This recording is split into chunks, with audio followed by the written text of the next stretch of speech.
pessoal, tudo bem? Professor Saulo Formiga se apresentando e a gente vai trabalhar aqui durante todo esse período de quarentena para que você não perca. A gente tem como missão transformar esse momento, que é um momento extremamente singular, né? Nenhum de nós aqui já tinha passado por isso anteriormente.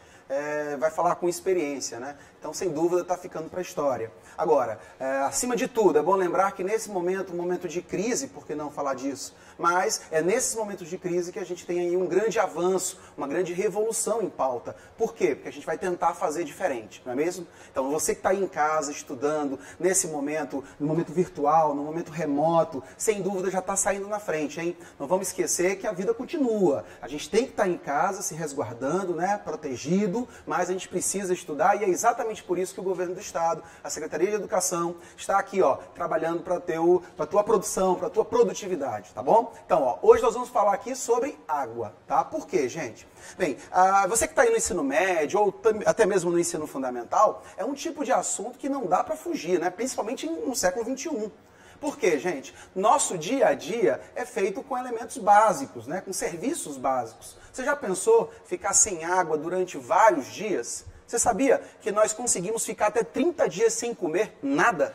Pois é, claro que depende muito do teu biotipo corporal, mas até 30 dias ainda consegue se atingir. Agora, sem água, você não consegue ultrapassar 7 dias. Você já começa a ter vertigem, alucinação, e teu corpo já começa a fazer, portanto, alguns ataques próprios. Então, a água é fundamental para a vida. Se você lembrar bem da corrida espacial, você vai ver que quando as sondas chegaram a Marte, a primeira coisa que eles procuraram foi água. Você sabe por quê?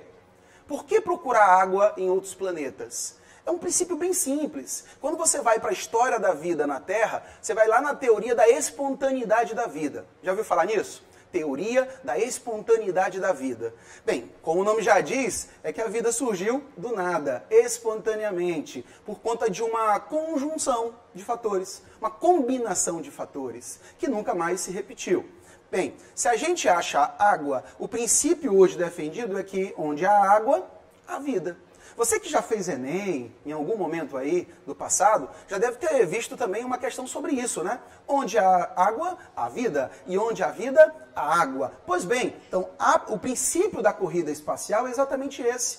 Primeiro vamos atrás da água para buscar condições propícias ao surgimento da vida. Tá? Por exemplo, em Marte nós descobrimos que existe um oceano. E isso, sem dúvida, deixou a comunidade científica extremamente irritada, extremamente confusa e, ao mesmo tempo, muito alegre. Embora as condições desse oceano lá em Marte sejam bem diferentes das condições que nós temos aqui na Terra. Mas já é um primeiro passo, sem dúvida, né? Mas, Saulo, o que falar de água no século XXI? Por que água é um tema que eu devo conhecer? Bem, primeiro pelo teu dia a dia. Você sabia que, em média, segundo a Organização Mundial da Saúde, cada pessoa tem direito a 116 litros de água? Esse é o consumo que é considerado um consumo regular. É aquele que vai atender todas as suas necessidades diárias. 116 litros. O Brasil é um caso à parte, gente. Nós consumimos algo em torno, em média, de 166 litros por dia. Significa que a gente tem quase, se não me engano, 50% a mais do que o que é recomendado pela Organização Mundial da Saúde. Então a gente consome mais água do que o que deveríamos consumir. E dentro desse consumo, muitas vezes a gente não se dá conta, mas essa água acaba indo pelo ralo, literalmente, tá? Veja só, na nossa casa, você que tem água encanada na sua residência. Bem, se você dá descarga num vaso sanitário normal, tradicional, você consome em média 1/3 de toda a água que você tem direito. Então pensa comigo, 116 litros é o que é recomendado, mas cerca de 30% disso vai pelo ralo com a descarga do vaso sanitário. Por isso é importante a gente regulá-lo. Ele vem com uma regulagem específica para que a gente reduza a quantidade de água que está sendo ali liberada, né? Então quanto mais descargas você dá durante o dia, mais água e água potável e água tratada está indo, portanto, pelo ralo. Então a gente hoje precisa levantar toda essa questão. Por quê? Porque muitas vezes, com o desenvolvimento, nós passamos a usufruir estruturas, a criar estruturas mais amplas e que acabaram por forçar o consumo cada vez ser mais elevado. Veja só, um homem do século XV não gastava a mesma quantidade de água que nós gastamos hoje, no século XXI. As estruturas, como eu falei, foram extremamente elevadas em amplitude e em qualidade. Hoje, inclusive, a gente já trabalha com a temática de sustentabilidade, não é verdade? E essa temática da sustentabilidade começa a trazer para o homem a discussão de o que realmente eu devo fazer, o que eu não devo fazer. Então, hoje as pessoas já são mais preocupadas, ou pelo menos deveriam estar mais preocupadas, com o consumo excessivo de água. Só que quando a gente fala da questão da água aqui no século XXI, eu quero chamar a atenção não para a água como um todo, mas para água potável, tá? Nós vamos falar aqui de água doce, sobretudo água potável, aquela que nós podemos consumir diretamente, tá? Porque, veja, muito se fala, sobretudo a ONU, como organismo internacional, a OMS, a Organização Mundial da Saúde, em que nós teremos uma crise hídrica até 2050. Na verdade, cerca de 1 bilhão de pessoas hoje vivem sem acesso à água potável. E a estimativa é que em 2050 isso chegue a 2/3 da população. Então, se a população hoje é de 7 bilhões de pessoas, em 2050 essa população será de aproximadamente 9 bilhões. 2/3 disso, quer dizer, uma população gigantesca. E que não terá acesso à quantidade de água potável que deveria. Não quer dizer que ela não terá água, quer dizer que ela pode ter essa água sem a qualidade devida ou na quantidade que é necessária, tá? Agora, você acha que em meio a todo esse cenário aí de falta d'água, sobretudo de falta de água potável, você acha que isso é uma relação causada pela falta da água, quantitativamente, ou em função da qualidade da água? São duas coisas diferentes. No futuro, nem todos teremos acesso à água na quantidade que precisamos. Só que quando eu falo da água do futuro, eu falo sobretudo, e aí é bom lembrar, tá? Você que está anotando, destaca isso, nós estamos falando da água doce, da água potável. E aí muitas coisas acabam nos afetando nesse contexto. Como, por exemplo, a quantidade de tratamento, né? Os cursos d'água, água normal, no caso do rio, dos lagos, o processo de dessalinização para aqueles países que não têm águas doces, e também, claro, o uso que nós damos, ou o reuso, melhor dizendo. O que nós fazemos com a água que foi usada? É feito algum tratamento? Porque se não é feito tratamento, significa dizer que nós estamos captando a água natural, mas estamos devolvendo essa água para os rios contaminada. Então isso, sem dúvida, vai fazer com que a conta não feche, não é isso? Mas esse é um papo para daqui a pouco. Vamos comigo primeiro aqui para os dados? Quando se fala de água, se fala da distribuição, que é o primeiro ponto que nós temos que, sem dúvida, atacar. Olha só, primeiro que o nome do planeta, como diz Guilherme Arantes, é planeta água, né? Porque, afinal de contas, a nossa superfície é muito mais composta por água do que por terra, né? Então, esse planeta azulado, né, com uma atmosfera extremamente densa e complexa, é um planeta que trouxe para a gente, sem dúvida, um caráter único. Pelo que nós sabemos, e aí eu volto para o que nós começamos a discutir, só a Terra conseguiu abrigar vida. É bom lembrar que quando você fala da água, você está falando também da hidrosfera, ou seja, a esfera de água do planeta. Só que para eu entender a hidrosfera, eu tenho que entender também outras esferas do planeta Terra. Por quê? Porque a água que nós temos hoje, ela é o resultado de uma relação, de uma combinação de agentes durante bilhões de anos. A Terra tem bilhões de anos, né? A estrutura universal há algo em torno de 4,5 a 5 bilhões de anos. E durante esse processo de metamorfose, a hidrosfera ela foi lapidada, ela foi transformada. Por exemplo, a água é proveniente, segundo a teoria mais aceita, de chuvas de meteoros que traziam sais. Então, essas chuvas duraram milhares de anos. E esses sais, ao encontrarem uma temperatura de mais de 70 graus na superfície terrestre, eles começaram, portanto, a se liquefazer. E aí começaram a surgir as grandes lâminas de água no planeta Terra. Agora eu te pergunto, se a água originalmente é doce, por que os oceanos são salgados? Pois é uma pergunta simples, né? Se a água originalmente é doce, por que os oceanos, que é a maior massa de água do planeta, é salgado? E aí vem exatamente essa interação entre as camadas. Eu tenho que falar da hidrosfera, como eu falei, a camada de águas. Eu tenho que falar da atmosfera, que é a camada gasosa. E eu tenho que falar também da litosfera, que é a camada rochosa. As rochas são agregados de sais minerais. Só que a rocha ela não se mantém perfeitamente intacta quando está em contato direto com a água. Então imagina, são milhares de anos em que a água vai trabalhar a rocha. É uma coisinha que você vai ver lá na geomorfologia, na geografia física, sobretudo lá no primeiro ano, chamado de erosão. Né? Erosão. Quer dizer que você vai ter o desgaste da rocha. E um dos agentes que mais conseguem fazer isso com a rocha é exatamente a água. Bem, nesses últimos dias, o nosso estado, o estado do Maranhão, o meu país, Maranhão, ele foi atingido aí por grandes pancadas de chuva, não é verdade? Que diga Ceilândia, que diga Imperatriz e, claro, a capital, São Luís. Pois bem, você sabe como é que fica a nossa rua depois de um dia intenso de chuva? Se você for à porta, você vai ver pedras, lixo, lama. Por que isso? São as enxurradas. Agora tu imagina, se a chuva consegue destruir uma avenida, uma rua, com pavimentação, imagina o que ela faz numa área em que o solo está exposto, nu. Pois é. Então essa força da água vai fazer com que a rocha não continue sendo a mesma. Agora, esse contato da água com a litosfera também tem uma ligação direta com a atmosfera.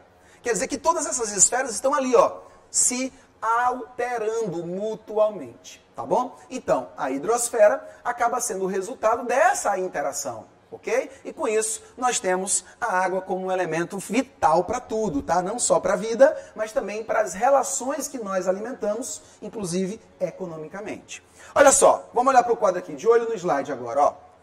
A Terra, ela tem uma distribuição bem simples, gente. 97,5% da nossa água planetária é salgada, certo? 97%, então é a esmagadora maioria. Apenas 2,5% são de água doce, ok? Água doce. Isso somado gelo e líquida. E aí eu tenho um grande problema, por quê? Porque se eu for distribuir entre o gelo e a água líquida, eu tenho muito mais gelo do que água líquida disponível. Então, veja só, nós temos um problema, né? Dos 100% de água, 97% já é água salgada. Eu não posso consumir diretamente, concordam? Por quê? Porque é salgada. Ah, Saulo, mas eu já li em algum lugar que eu posso dessalinizar essa água. Perfeito, você leu certinho, gente. Eu posso dessalinizar. Inclusive, isso vem acontecendo muito aqui no Ceará. O estado do Ceará tem investido muito, através da Universidade Estadual, em políticas de dessalinização, para tentar levar água para o sertão cearense, tá? Que inclusive é um projeto espelhado na Arábia Saudita. A Arábia Saudita é um país que sofre muito com a falta d'água e sua agricultura hoje é quase completamente alimentada pelo processo de dessalinização. Só que tem um detalhe, a água dessalinizada ela é um pouco mais densa, ela é um pouco mais grosseira, vamos falar dessa forma, tá? Então, desta maneira, o consumo dessa água ao longo do tempo, ela pode causar prejuízos à saúde. Tá? Então isso, sem dúvida, é um grande desafio para o futuro. Tá? Então, desses 2,5% que sobram, olha só, eu tenho a maior parte disso no gelo, nas calotas polares. Aí eu te pergunto, esse gelo das calotas polares representa água doce, portanto eu posso consumir, não posso? Basta eu descongelar. Mas eu não devo. Por que eu não devo usar a água do gelo, a água dos polos? Porque esse gelo é o chamado gelo eterno. Significa dizer que nós não podemos agir sobre ele, com o risco da gente trazer aí um efeito cascata na questão ambiental. Imagina só se a gente passasse a tirar gelo das calotas polares, a gente deixaria, portanto, o aquecimento global ainda mais agressivo. E isso traria uma mudança climática ainda muito mais profunda para o nosso planeta. Então, tocar no gelo eterno, jamais, tá? Lembre-se que o gelo também, aí você vai anotar essa dica, ele também funciona com um fenômeno chamado albedo, tá? Albedo é o poder que a superfície tem de refletir os raios solares. Significa, então, que quanto mais gelo, menor a quantidade de raios solares que aquela superfície vai absorver. E com isso, menor será a temperatura. Não esqueça, gente, que dos polos para o Equador, eu tenho troca térmica constante, viu? O ar frio dos polos vai para o Equador e o ar quente do Equador vai para os polos, criando, portanto, a dinâmica climática, tá? Então, sobra menos de 2,5% como água líquida. Isso para o planeta inteiro, viu? Isso para o planeta inteiro. Então, isso, sem dúvida, traz à luz da discussão uma grande preocupação. E aí, ó, acompanha o gráfico, ó. Você tem a água doce de 2,5%, como nós falamos, dividido entre gelo e água líquida, só que a água líquida disponível representa apenas 30% desse total. Ou seja, é muito pouco. E esses 30% você ainda tem que dividir. Por quê? Porque uma parte dessa água está no subterrâneo nos lençóis freáticos, nos aquíferos, e a outra parte corre na superfície. E aí tem uma coisa que é muito interessante para a gente, sobretudo, né? Como eu falei, no nosso país, Maranhão. Se você cortar o Maranhão de norte a sul, de leste a oeste, nós vamos passar nas rodovias sempre por muitas pontes. E essas pontes sempre com muita água correndo embaixo delas, né? Diferente de você ir bem aqui em Natal, ou na região de Mossoró, do Rio Grande do Norte, ou mesmo no sertão da Paraíba. O Nordeste inteiro sofre, em alguma de suas regiões, ou das suas micro-regiões, com a falta de chuva. A gente tem, por exemplo, o Polígono da Seca, no sertão nordestino, em que você tem uma média de chuva de 600 milímetros por ano. 600 milímetros. Só para você ter uma referência, aqui em São Luís nós chegamos a ter 2.000 a 2.200 milímetros de chuva em um ano. Tá? O sertão tem 600, quer dizer, dá aproximadamente menos de um terço do que a gente tem. Então isso, sem dúvida, vai fazer uma grande diferença, tá? Então, dos 100% da água, 97% é água oceânica, portanto salgada, 2%, 2,5% é de água doce, sendo que desses 2,5%, um terço é água líquida disponível, com rios, lagos, lençóis freáticos e aquíferos. Então tem pouca água para ser distribuída no mundo, não é? Então, enquanto água doce, nós temos a menor parte dessa água disponível. E aí você vai ter que distribuir essa água por toda a estrutura da Terra. Então eu vou ter países com muita água, como é o caso do Canadá, da Rússia, do Brasil, da China. O Brasil, inclusive, encabeça essa lista, tá? Não sei se vocês sabem, mas nós somos os maiores detentores de água doce do planeta. Principalmente por conta de duas grandes descobertas. Anota aí, hein? É a hora de anotar essa observação. O destaque do Brasil vem com o aquífero Guarani, ou Botucatu, e com o aquífero Alter do Chão. Tá? O Alter do Chão, para quem não conhece, fica próximo a Santarém, ali no Pará, próximo ao Rio Trombetas. Tá? E você tem ali um dos aquíferos que ganhou notoriedade no mundo inteiro. Apesar da área dele ser menor do que o Botucatu, ele tem muito mais água e em melhor qualidade do que o aquífero Guarani, que sempre foi lembrado aí pela geomorfologia brasileira. Então isso, sem dúvida, chama muito a atenção para o Brasil. Para a gente poder falar dessa distribuição, olha só o que eu tenho aqui no meu quadro, do lado esquerdo. Ó. Eu tenho a lista com os 5 principais países em domínio de águas, sobretudo água doce. Olha só, o Brasil, como eu falei, encabeçando a lista, com 13,22%.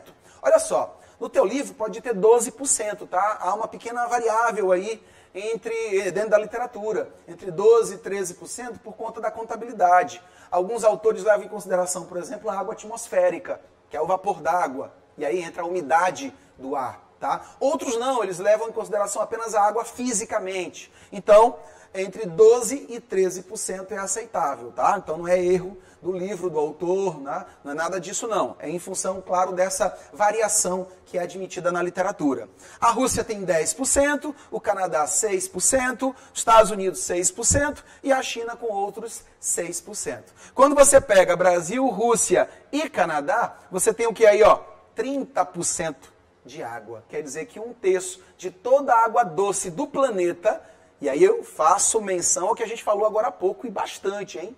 Dos 100% de água do planeta, só 2,5% são água doce, né? Representam água doce. E desses 2,5%, apenas 30% é água líquida. Pois é, desses 30% que nós temos aí a nível mundial, um terço está no Brasil, Rússia e Canadá juntos, tá bom? O Canadá você vai lembrar da região dos Grandes Lagos, que é comum, tá? A Rússia, o norte da Rússia é tomado pelo inverno rigoroso, então eu tenho a neve e o gelo tomando conta daquela paisagem, tá? E o Brasil, diferente da Rússia e do Canadá, não congela suas águas. Então nós temos águas líquidas e disponíveis, tá? Nenhum desses países é páreo para a riqueza, para o gigantismo da nossa pátria-mãe, tá? Então, sem dúvida, essa riqueza coloca a gente à frente em muitos processos, mas também traz preocupação. Sabe por que preocupação?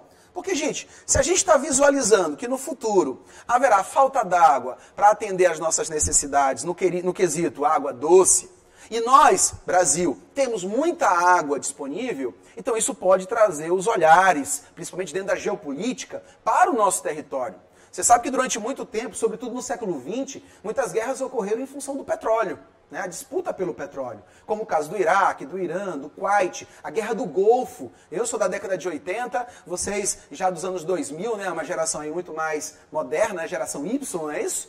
X, Y, Z, é uma confusão. Mas essa geração mais nova não sabe o que é uma guerra em meio a essas disputas, né? Hoje a diplomacia, graças a Deus, impera. Pois esse conflito bem aí, como a Guerra do Golfo, ela foi transmitida ao vivo para o mundo inteiro. Mas o elemento principal a ser discutido na Guerra do Golfo foi o petróleo. Pois bem, os especialistas estão dizendo que a tendência é para que daqui a alguns anos, mais precisamente até 2050, nós tenhamos uma crise envolvendo a água. E isso no quesito geopolítico, tá? Então, olha, eu tenho aqui um mapa do Brasil, como vocês estão percebendo.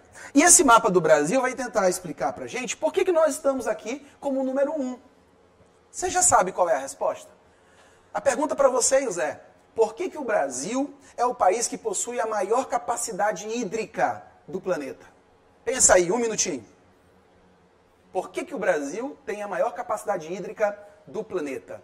Será que tem a ver com a posição geográfica? Será que tem a ver com Deus ser brasileiro? Como a gente sempre diz? Será que tem a ver com a vegetação?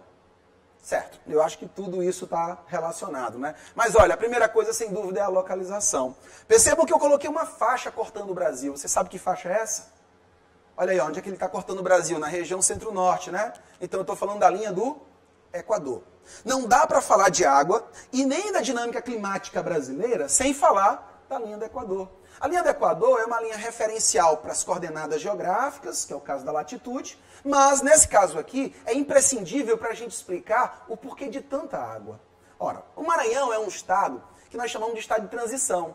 Quer dizer que de um lado eu tenho a Amazônia, do outro eu tenho o sertão, certo? Agora, esse Maranhão de transição é um Maranhão que foi salvo, vamos dizer assim, do ponto de vista hídrico, exatamente pelo que ele tem do seu lado ocidental, que é exatamente a floresta amazônica.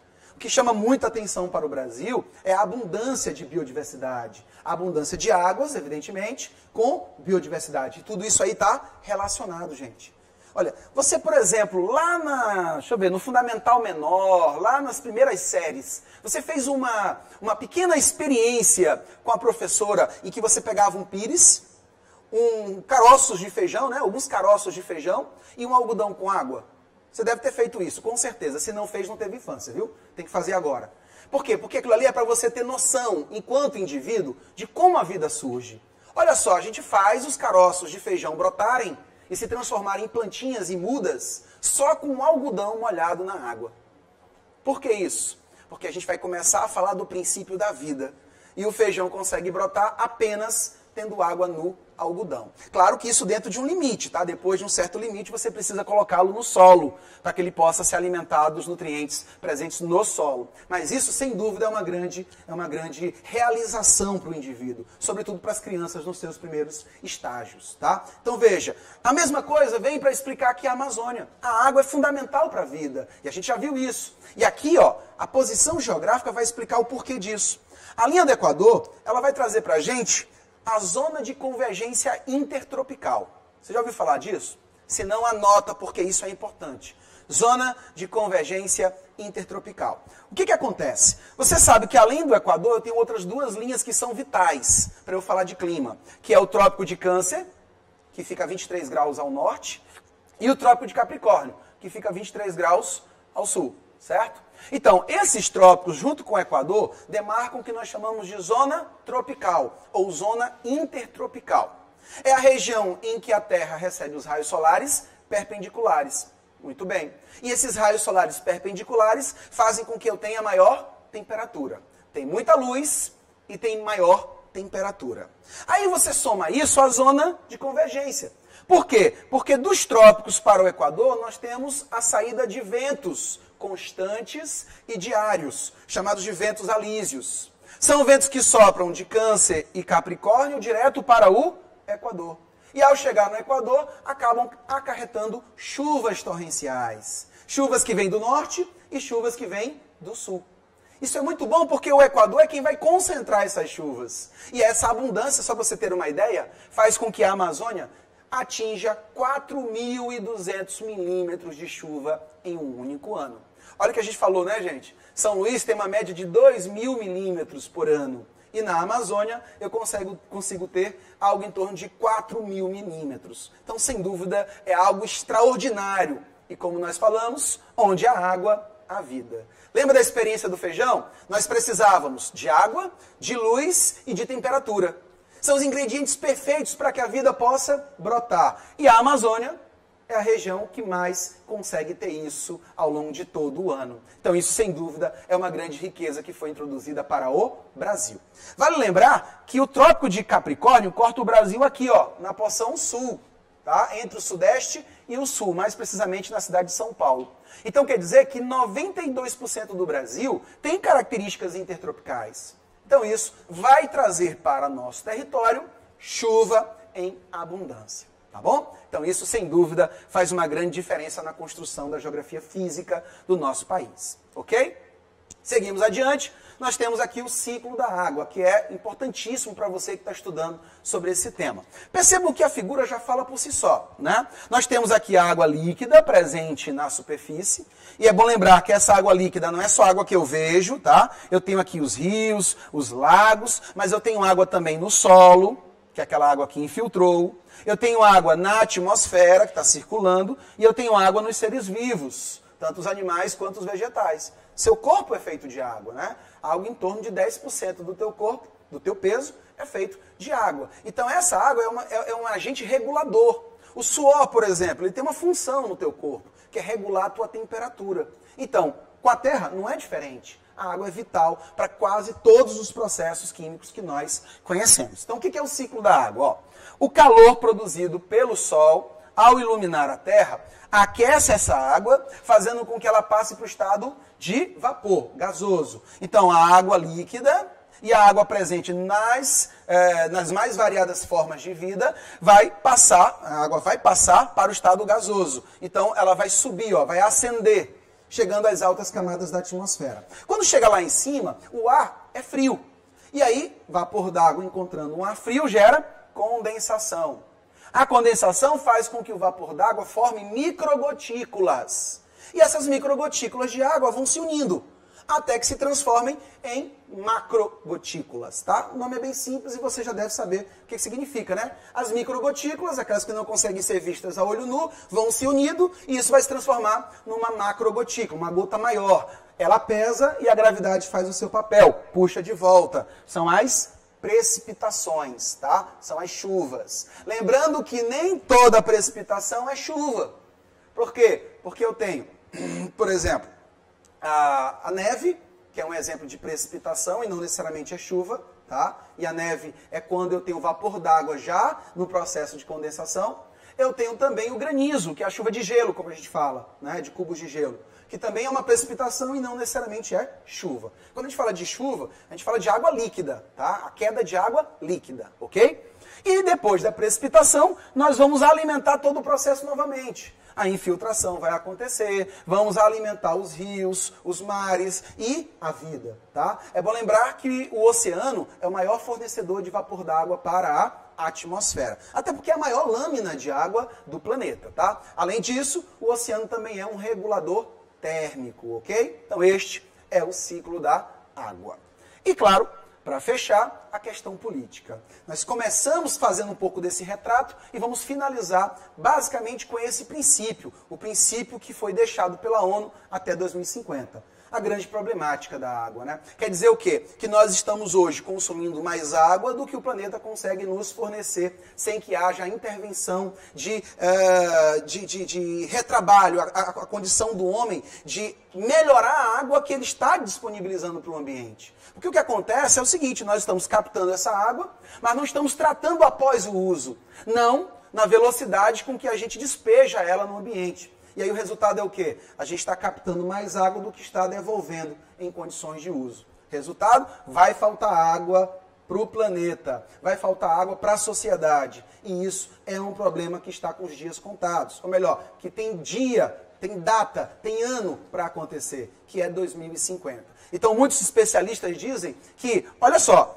essa área em vermelho aqui, ó, que vai ali, ó, aproximadamente da região da Rússia até o norte da África, né? A região da Rússia um pouco abaixo, até a região da África, norte da África, o Egito e etc. Essa área bem aqui é a área que mais sofre, com destaque para o Oriente Médio, que nós conhecemos bem, que são regiões desérticas ou semidesérticas, tá? Então, essas áreas são as primeiras a sofrerem. E a África como um todo, ó, principalmente em função da pobreza e da falta de infraestrutura. Não sei se você sabe, mas todo o continente da África tem 3% apenas de água doce.